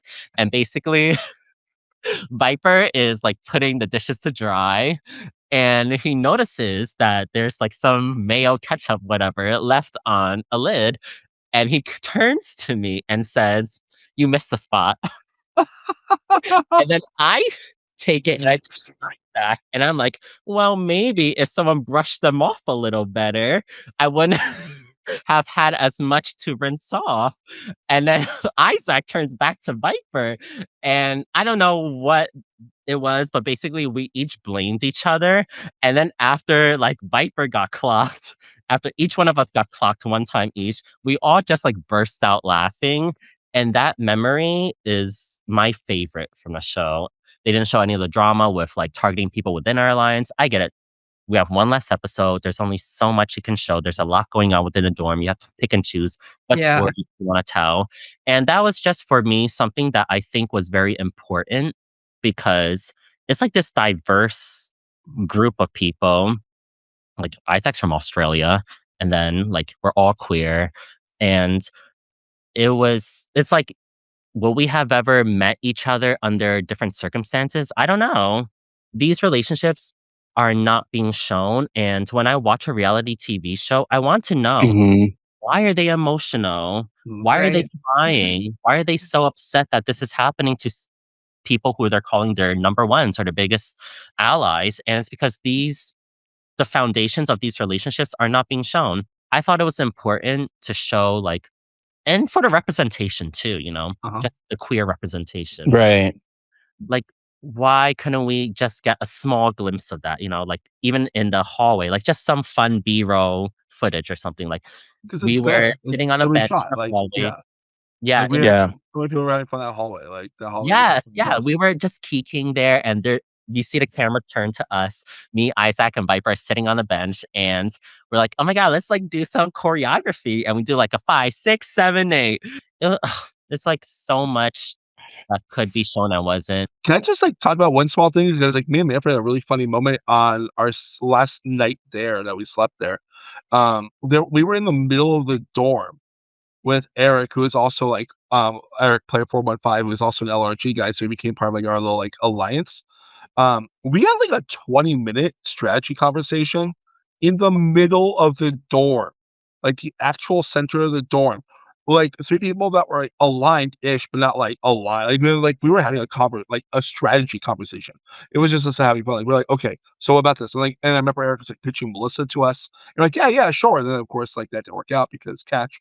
But like it was that weird thing of like the fact that me and Manfred have known each other for years, and we're like, let's play an LRG together. Like I want to work with you. I want to work with you. And then like we're like, oh well, we're gonna work together in a real reality show, and we were really each other's like number ones, at least on my side. I think your side too. But Yeah, like the absolutely. secret number ones, but like barely a secret. Like it was like such a fun feeling. It's like that strategy session is like one of my favorite moments of the whole game for me. I I mean, I think of Deja, but I don't know if in either season there was a strong queer representation. I don't know. I mean, I mean, Dash, but Dash is there for like 10 minutes. But they no, if they told Dash's story, that would have Yeah, been a whole absolutely. if the yeah. whole I don't story think was either constructed. season is not heavy on the queer representation. No, and I mean, and this is like one of the things too, and that, like, sure, and yes, this is like talking in the context of Squid Game, the challenge, but No. like oftentimes, like we're looking at like productions that only tell a story, only tell certain stories, tell them in a certain way. Maybe they're less comfortable with different stories, or on the flip side, even just assuming like best intentions, like they don't know or value those stories in the way that like you at home, for instance, Leanne, as a viewer who goes on to be part of it, like the value of like you like being this mom who's like has all this life experience, but then you're going out and doing this thing like Manfred, you in terms of like that queer representation and so much else and what you're bringing, like Mark, your perspective and bring that to the table. And it's like I think what I realize is like we can't really like we have to realize like the shows are the shows, and they do like disappoint a lot of people and break their hearts at times. And some people get to share their stories, but even in the case of Dash, I know there's so much about his story because he was on Pod Friends last year and spoke a little about that. But like, there's so much more to that, and like we have to figure out our own ways to like share our story. And I Right. do think it's cool that like Manfred, obviously like Leanne, and I think of Bryson when presents with this in all of their events, but like I've seen Leanne on like posters for stuff. I've seen you, Manfred, on posters for what Bryson and Wen are up to, and you, Mark, for I posters love of like those what they're too. up to. And it's like cool that like you can still, you know, like be out there and have people get to know you even if, Matt, an editor somewhere doesn't get it.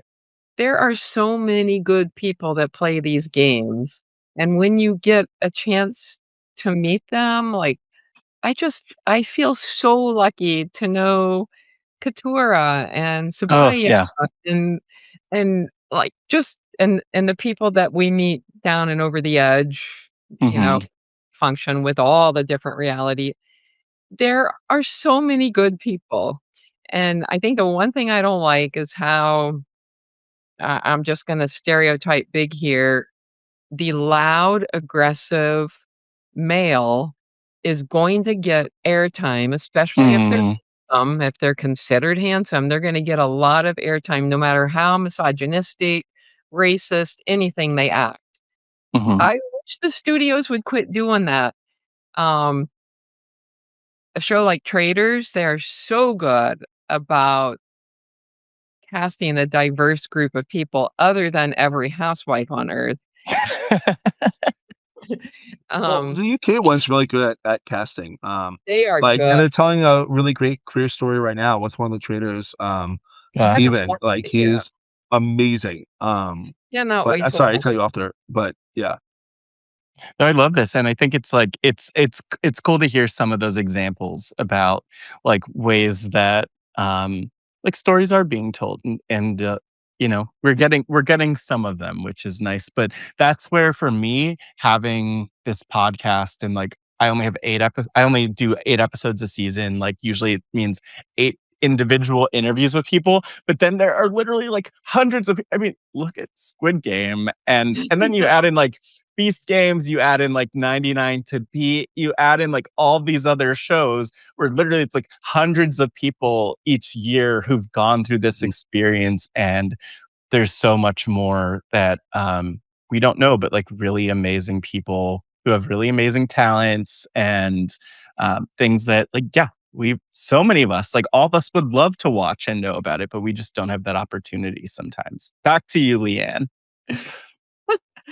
Would you want me just to babble? You Oh know, no. Yeah, when you I cut you we cut you off. when you talked about people who didn't get credit in the game, well, of course, I would always throw Dash out there, but there was Mhm. another player in our game who was the kindest, nicest human being on earth, and that was James Davison. I think Yeah. he was player 269. He saved me twice. It's why Trey saved him because I had Yeah. told Trey, "If I ever get an advantage, Mhm. I'm sorry, Trey, it's going to James, not to you."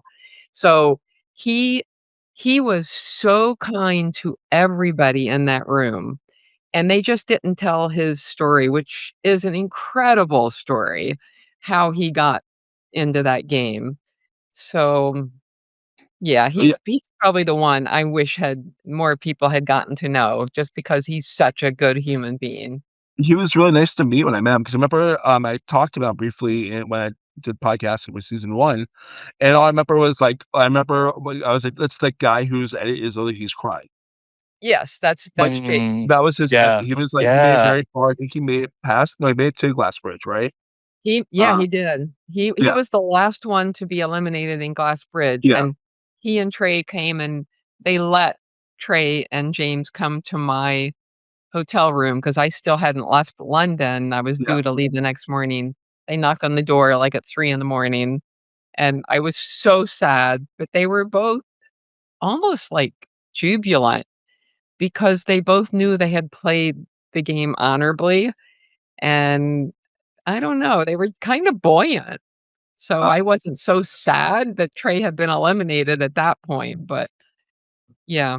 It's there funny how you are when you're eliminated from the show because you just have so much to digest. Like, I couldn't call home for a full 24 hours. uh-huh. I did Mhm. not my phone, I couldn't digest everything, and it took a long while to digest it all. Uh, there was, like, Dark. a really fascinating that's, like, really fascinating, like, the energy you feel after you get out of the game. I remember when I got out, I was, like, shell-shocked, distraught, scared that Julie hated me. Julie let me know as soon as I saw her, she's like, "We're good." And, like, I remember, like, being like, "Well, I'm cheering for Manfred. I'm cheering for Manfred." I'm cheering for Manfred, all, like, Sam, Claire, all those people I'm, like, very close with. And then, like, I was, like, taking a little bit of time in the studio, and I remember I saw Manfred, and we ran towards each other and, like, just started snot crying onto each other, and I'm like I remember, like, thinking, being like, "Okay, it sucks our journey is over at this, but we did it together." And I'm so happy that, like, I got to see him. I remember, like, the next day we both had, like, our interviews and stuff like that, and, like, we did this, like, we did such an amazing job, like, Manfred was in as many interviews as I was, I believe, like, I think we both had, like, the same amount of MIDs, and it's that thing of, like, I'm just still, like, sad that they didn't, like, include his story or Julie's story, and, like, a lot of other amazing people's story. It's just, like but I remember, like, just, like, the jubilant joy in my heart being like, "I did something successfully with a good friend of mine." Yeah, Mhm. that's great. And why Mark, why were you scared after the fact, if you were? Were you afraid at how that final scene would be perceived? And how did you deal with that in that year? Ah, boy, that's tough. Uh, because, like, that whole sequence was really hard for me. I mean, like, I went through many, many years of therapy to, like, get over bullying, like, and I've been open about, like, the room list out looked like my gym from elementary school when I was bullied in. And I Yeah. remember, like, I was already, like, half triggered going in, and then, like, of course, like, getting called out like that, and like, once something's happening, the cameras are on you. The Oh, yeah. cameras are on you. And I remember, like, Ryan pointing at me. It goes on for so much longer than you see, and, like, everyone stepped up, and I remember being, like, just destroyed and, like, being like, "This is not what I want." Like, I was playing an amazing game, and I'm never gonna deny that. My game was pretty freaking good. Like, me and Manfred were probably both walking into catch about 5% chance of winning a thing. I'm at that like, I know I was at that level. I think you were about that level too, Manfred. Um, Yeah, I felt very confident if we made it out of catch because Mingo, we would have been fine. absolutely. Yeah, and But, then like, was Yeah, mhm. I was I gonna play a math game. mhm, like, Yeah. I remember, like, Steve. getting back to the States, like, getting things, like, back into, like, life and normal, and just being like, "Okay, so this is probably gonna get this is rough, but this is probably gonna get like, I've been through a lot of things, I got a good support system, my fiancée is amazing, the welfare team's amazing, and, like, Really my safety net's a very strong net, you know? Like, it's net made out of, like, actual wire in theory, like, I'm good. Mm. And then I remember, like, cause me and Ryan got close after the game, I wanted to make sure he was okay because he expressed a lot of things to me after the game that were very similar to my, sad, rough stuff. And I wanted to make sure that he was gonna be okay because if this edit goes in the way that it did, I'd be scared for him. I wanna make sure that he was okay and, like, had a support system. And I remember, like, when the episode premiered, um, we watched the first episode of Friends, and then we went back to our apartment. Me and my fiancée, like, "Well, let's watch this right now because we have to watch it." And we're watching it, and it gets, like, to, like, like, the discussion stuff, and, like, I'm already start crying. Like, I was, like, in a really bad spot, and I'm like, "Okay, you're good, you're good." Like, 'cause I already knew that I was gonna be in the episode. I knew it was gonna be there since, like, April, and, like, I was, like, able to, like, mentally process everything, and I remember distinctly the episode's continuing, and then, like, as a fan of reality, my brain starts being like, this is a lot longer than, um, the, runtime." And then my brain's like, "Am I possibly a cliffhanger?" And then, like, as a fan of reality, my brain's like, "Oh my god, I'm the cliffhanger, I'm the cliffhanger, I'm the cliffhanger, I'm the cliffhanger." And it's a thing of, like, even though it sucked and I already processed it, I'm like, "Okay, I'm in 3 episodes." But, like, also, like, I don't know, like, it felt nice to have that story told, like, the way it was. It was rough, and, like, I'm better from it now, you know? You all have been at different events, watch parties, so on and so forth. Like, what does it mean for you to be part of this community on the other side of the shows, whether that's Rob as a podcast or, other folks that you've connected with as part of this? I'll turn to you, Leanne, and put you on the spot. I absolutely love the reality community, the fans, the players. I When I go to the events, I feel so energized from the energy that's coming my way. I I don't understand why people like me. I really don't. I Oh, feel no. Mhm. I no, I sometimes the imposter syndrome really comes out, but I've realized, like, we're all just people and everybody wants to connect. I keep saying it, and that's what these groups are. The whole world of reality has opened up so many different worlds to me, and I feel so lucky to have so many friends, and most of them are awfully young, and that makes it even more fun.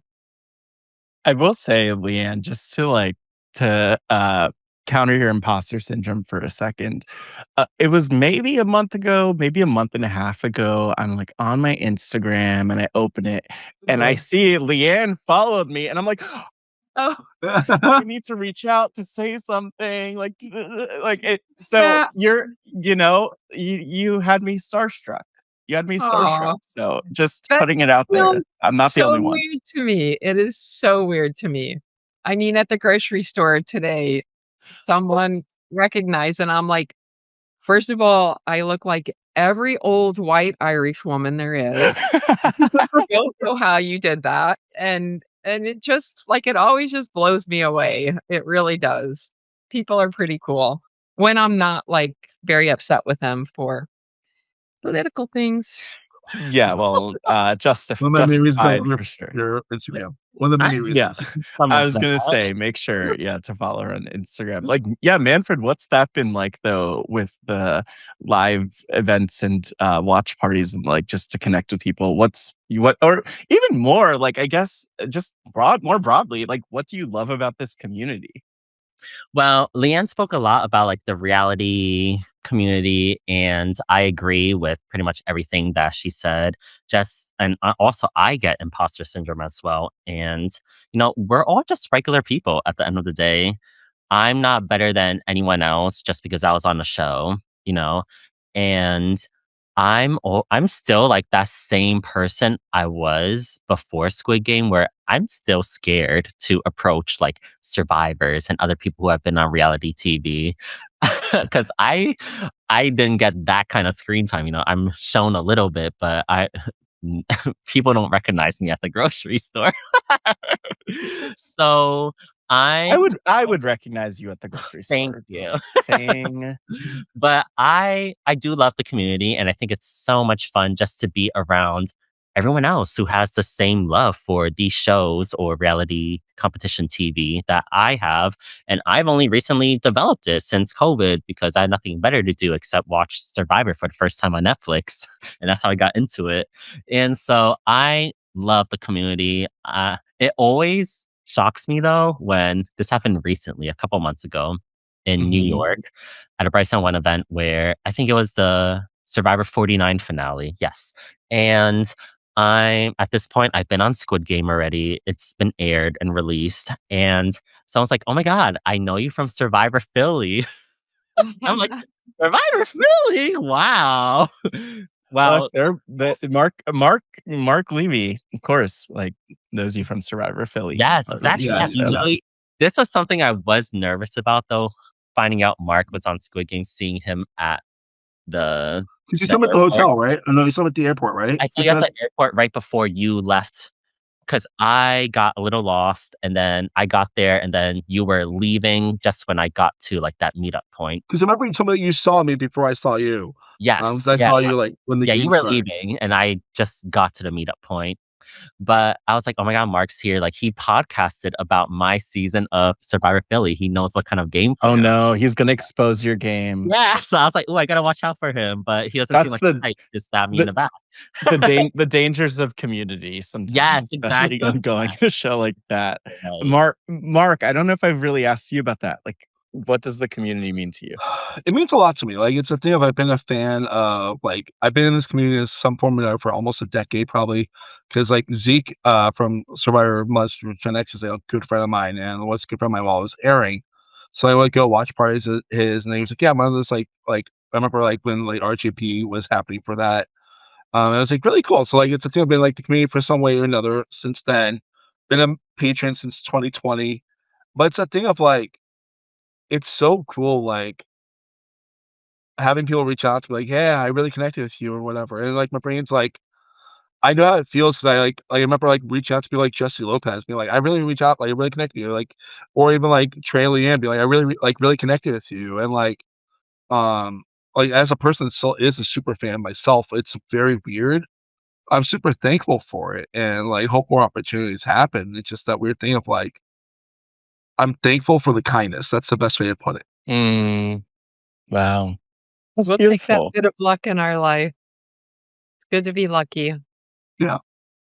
Y I'm so curious, like, obviously, Squid Game is, like, this part of your experience for all 3 of you that people think about, they know about, or they'll ask about what it was, what it could have been, what you want it to be, what actually happened, all these things.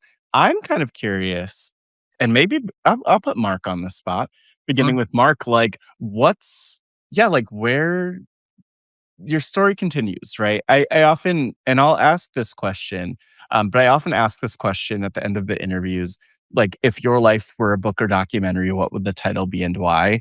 I'm so curious about that, but I'm almost curious, like, what this is me coming up with the question on the fly here. Like, That's why I love if podcasts. if the rest of your story, or if, like, as your story continues on, were a book or documentary, like, what would you want the title to be? With Squid Game, of course, being a note that happens, but, like, what do you kind of want that story and that title to be going forward?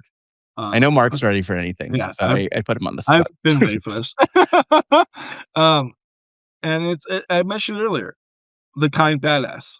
The kind badass. When what Uh, and why? because, like, I lead with kindness. I go by my own drum. I fight for what's right. Um, and I'm goofy. Yeah, yeah. It's powerful. I like this, and it's like, I'm curious, and hopefully you can have the same title, Leanne, but I feel like the kind badass, maybe that'd work for all 4 of us. I was gonna say all 3 of you, but, yeah, what would your title be of, like, sort of looking forward at your story? I think, I kinda had a motto the whole time I was in, and the motto was as much for me as it was projecting toward my kids or toward anyone who felt marginalized, ever in their life, and, I even have my bracelets that say the same, uh, "Free, fierce, and true," Mm. and I think most of my life I lived that way, but not all of it. I like to think all of my life I live that way now. So, free, fierce, and true, or and maybe a subtitle, "I will." Just "I will." I love that. I love that. That's powerful. And Manfred, like, what's yours? This is crazy because I literally just made one the other day for some allergy application that I was applying for. And it's funny because I remember applying for Squid Game and I have all my questionnaire answers saved. And so I give all these answers, questions and answers to ChatGPT. And I'm like, give me a headline. This is my life. And I go back and forth with ChatGPT for a while. I'm like, no, I want a sassier. this is too serious, da da da da da. And I love it. You're really as the AI tester, like you're really managing the exactly. AI. Like, okay, Yeah, not good enough, but let's keep exactly. working on it. Yeah. Yeah, I'm And curious where you landed. yeah, so what I eventually settled upon and I really like is the model minority has left the chat. Oh, And it's, like, so sassy, but also, like, there's, like, social commentary in there as well, and that's just, like, what I'm all about.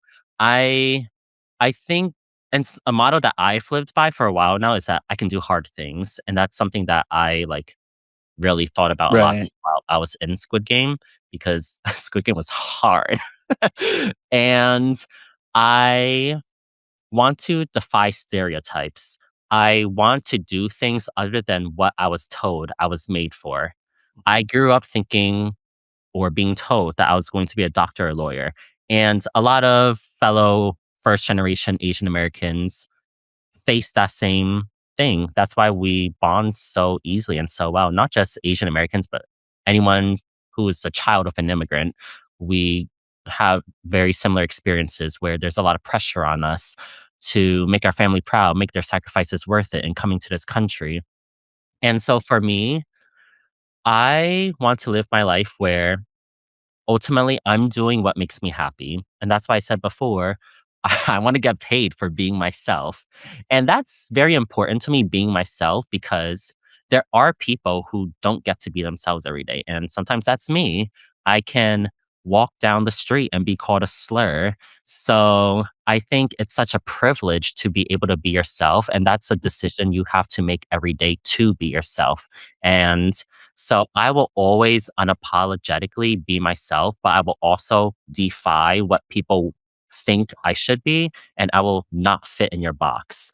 And so that's what I mean by the model minority has left the chat because I will not serve a purpose in being used against other minorities to say, okay, Asians can do it. They can be successful in America. Why can't you? I will not be a part of that. And I'm going to dance. I'm going to do arts. I'm going to be on reality TV because that's what I want to do because that's fun. And I really identified with that. And I'm so glad I finally came up with that. So it's just crazy how you asked that question. I was very prepared for that. Okay, Manfred, here's what we're gonna do. Um, that was so beautiful. That was so insightful. Okay, this is an audio medium primarily, but I'm just saying, if you want to dance now, like people should be watching the video version. do it. Just do it, and I'm gonna keep going, and we'll keep talking. But just like give us some of that, Manfred. Oh Like my give us. god! Come on, You're putting me yeah. on the spot. Okay, Oh I gotta no, do little hands or something. yeah, give us some of the hands. Keep going. Yes. Okay. Don't stop. Don't Oh my stop. god, All right. It's a So gorgeous. I want to forever. make sure. Okay. As we wrap up, I want to ask really quickly, like to folks. No, Manfred, keep dancing. Oh my god, no. Keep dancing. Keep giving us the hands while I ask this No, you get a question. little I I'll need do it. it too. that's Okay. it. Thank you. You Thank gotta you. pay for some more. So as we give the question, I want to just like very briefly as we wrap up, for those out there who are the listeners who are used to listening to this podcast who don't share their own story, like in short, why does their story matter? I know, Mark, if you want to go for it first. Why does their Why story does it matter? matter? Like, why does the listener's story matter? Mark, you were a Uh, listener. I mean, Your I'm a story listener, mattered the so, same like, time. You were we a all have a listener. story to tell, like, that's a thing, like, if you don't have a story to tell, you're not listening to yourself, that's why, like, you're like, listen to yourself. Like, you have a voice, it should be heard. Um, yeah, I mean, like, as a person that, like, I go on TikTok live and build Lego with my fiancée and just talk to people. Like, I'm like just a weird human being that likes doing stuff that makes me happy. If it makes you happy, tell your story. Don't hurt people, just tell your story. You love that, Manfred. Anything to add to that? No, I mean, that was perfect the way you said it, but I so something that I always say is, like, when I tell people, like, things like, "You need to vote," or something, like, people died for that because people Mhm. used to not be able to vote, or they weren't even considered a faux vote. So it's like, people died to get what you have now, and people like, for me specifically, like, when I watch shows like Heated Rivalry. It's like people died to be able to do what they're doing now on that show. And so I always say, always be yourself, always work on yourself. Mhm. But I don't know, I was just having this conversation with somebody, and basically we had gotten to an argument, and what was it that I said? I said, always be yourself, but always work on yourself. And that's all it is. That's what telling your story is, being yourself. And I will always support anyone who wants to and should be themselves. Mhm. And Leanne, with the closing inspirational words on that, go for it. I would No say pressure. these two are just a perfect example. If you're true to yourself, you are living a true life. If you want to change, that's still being true to yourself. You are just allowing yourself to evolve. Hmm. And, you know, the world is a small place. We're all connected in some way, and it's up to us to find it. And if you aren't yourself when you meet that person, you're not going to find a true connection. Thank you so much, Manfred, Leanne, and Mark for being part of this week's episode of Pod Friends, and Mark for sharing your story in depth and bringing Manfred and Leanne along the way. Such a special episode, as with all these. And again, if you want to be like Mark, submit a voicemail. Speakpipe.com/podfriends. If you want to be like Mark, hit me up at MattScottGW on all platforms, but especially on Instagram and Blue Sky. Let me know what you think of the episode. I love to hear from you all. And of course, hope to see you this spring at some of the RHP live shows in Atlanta and in New York City. The community is the best part of RHAP, and I'm so excited to be in community with you. And so as we wrap up, I just want to say, genuinely from the bottom of my heart, thank you for being a pod friend. Bye, everybody.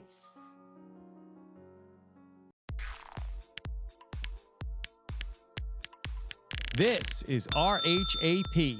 We know reality TV.